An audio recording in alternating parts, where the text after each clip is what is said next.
plaisir encore renouvelé, chers internautes. Je suis le prophète Armel Kenyé. C'est un plaisir de vous savoir encore scotché sur nos plateformes numériques.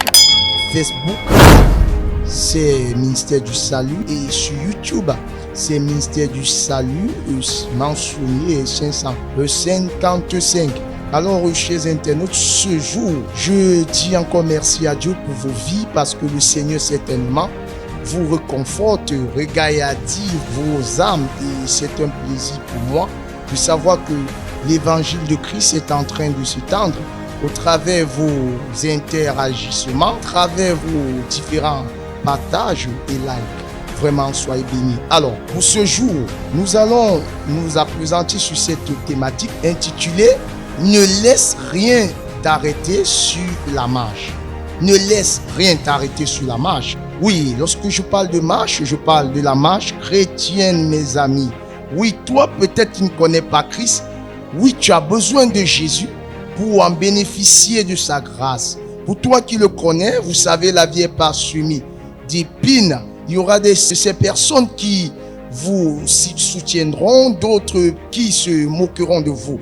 Alors, nous allons ouvrir nos Bibles dans le livre de Luc, chapitre 18, le verset 36 jusqu'au 43e verset. Je vous prie, écoutez attentivement ce passage et nous allons comprendre ce que Dieu veut que nous comprenions.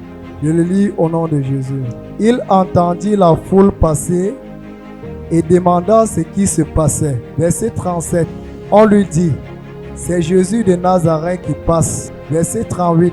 Alors il cria, Jésus, fils de David, aie pitié de moi. Verset 39. Ceux qui marchaient devant le reprenaient pour le faire taire. Mais il criait beaucoup plus fort, Fils de David, aie pitié de moi. Verset 40. Jésus s'arrêta et ordonna qu'on l'amène.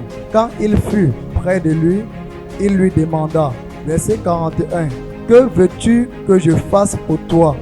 Il répondit, Seigneur, que je trouve la vue. Verset 42. Jésus lui dit, retrouve la vue, ta foi t'a sauvé. Verset 43. Il retrouva immédiatement la vue et suivit Jésus en célébrant la gloire de Dieu. Voyant cela, tout le peuple s'est mis à adresser des louanges à Dieu. Amen. Amen. Alors, chers amis, chers internautes, ça c'est l'histoire de Bartimée. Bartimée était non-voyant et il en avait ras-le-bol de cette situation et ne savait sur qui il devrait vraiment s'appuyer. Chaque jour, il mendiait son pain. Et un jour, le Seigneur est passé sur son chemin et il y avait une foule qui le suivit. Seulement, Bartimée a crié ce jour. Il a dit, mais qui on est en train d'élever comme ceci? On lui dit, non, ça ne te concerne pas. Il dit, mais c'est qui? Dis-moi quand même. N'ayant pas la possibilité de voir, alors quelqu'un lui souffla à l'oreille. C'est Jésus de Nazareth. Il éleva la voix, il cria, ô fils de David, aie pitié de moi. Oh là là, la foule, ceux qui poursuivaient Jésus, sa garde rapprochée, ses disciples, vraiment l'empêcha de lever la voix. Ses disciples dirent, tais-toi. Il n'a pas cessé. Il a crié pour une seconde fois. La Bible dit, il s'écria davantage, fils de David, aie pitié de moi. Il a persisté. Je suis venu te dire, ne laisse pas des personnes t'arrêter sur ta marche chrétienne. Je vous assure, c'est parfois au bout du tunnel que les situations s'aggravent. Voilà le cas avec Bartimée. C'est lorsque Jésus allait se tourner à sa situation que la foule voulut l'arrêter. Mais il n'a pas écouté le cri ou les bruits ou alors les menaces de la foule. Et Bartimée a crié, il a persisté. Alors ce cri est parvenu aux oreilles du Seigneur Jésus. Je suis venu te dire, ne laisse pas cette situation. Peut-être cette situation-là, Dieu est déjà sur le point de descendre ses anges à l'exaucement, des anges pour t'exaucer. Ne baisse pas les bras, crie davantage à Dieu, crie au Seigneur Jésus. La Bible le dit, a dit le psalmiste, Lorsque le malheureux lève les yeux vers lui, le regard n'est pas couvert de honte. Lorsque, bien-aimé, tu cries à Dieu, Dieu entend la prière du juste. Je suis venu te dire, ne sois pas influencé, peut-être par ton entourage, peut-être par la situation que tu enduis, peut-être la médecine a dit, non, on ne peut pas vivre pour longtemps avec cette maladie. Je ne sais quel est son nom. Peut-être cette maladie peut être une pauvreté financière, une pauvreté exécrable. Tu es aujourd'hui la risée de tous. On se moque de toi. On ne te donne plus aucune considération dans la famille, alors que tu es l'aîné, parce que le cadet a de l'argent.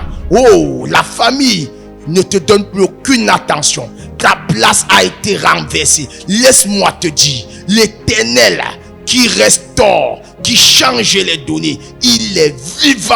Il s'est levé dans le cas de Batimée. Dieu n'a pas changé. Ne laisse rien t'arrêter. Ne laisse rien t'empêcher. Ma chère sœur, mon bien-aimé, persévère. Car il est dit, c'est ceux qui persévéreront jusqu'à la fin qui seront sauvés. Peut-être tu regardes autour de toi, tu ne vois pas d'issue.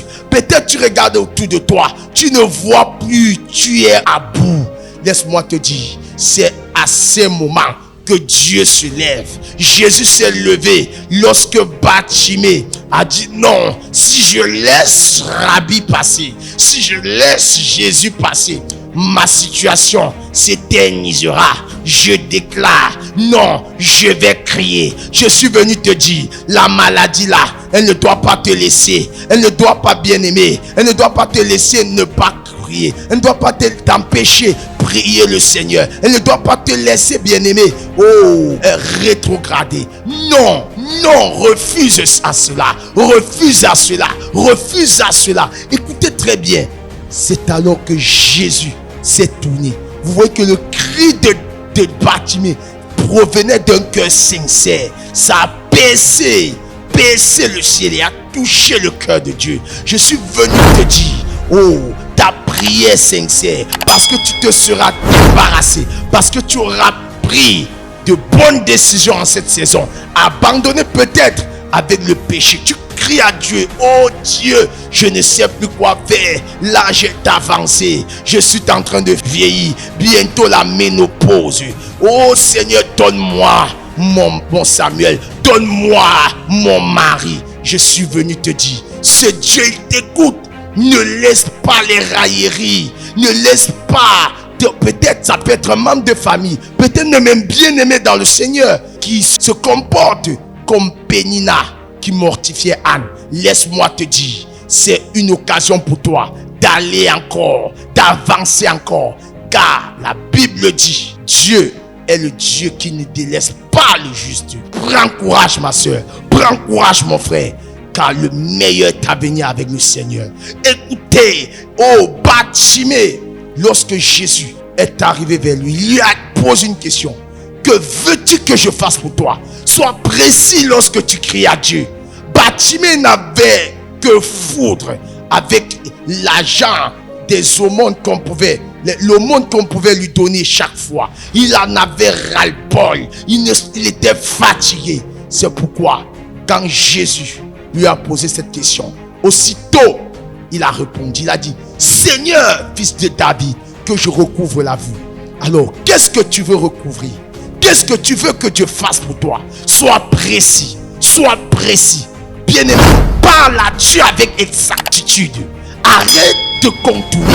Oui, la Bible dit, ceux du peuple qui connaîtront leur Dieu agiront avec fermeté. Sois ferme dans ta marche. Que rien ne te branle, que rien ne t'arrête, que rien ne t'empêche. Comme Batimée, sois le Batimée de ton problème, sois le Batimée de cette situation et tu vas vivre la gloire. Je te rassure que cette saison, c'est ta saison. Cette saison, c'est ta visitation. Cette saison, c'est ton élévation. Là où, bien aimé, tes ennemis ont dit non, oh, ta foi dira oui. Dieu répondra à ton niveau de foi. Je dis, tu es béni. Reçois cette bénédiction. Oh, que Dieu vous bénisse. Ma soeur, essuie tes larmes, car Dieu ne t'a pas oublié. Il t'aime encore. Alors, like, partage. Si tu es béni par cet enseignement, abonne-toi et Dieu te bénira. On se retrouve dans nos prochaines éditions. Shalom. Bye bye. Suivez les programmes du ministère du Salut en continu sur nos plateformes Facebook et YouTube. N'oubliez surtout pas de liker et partager.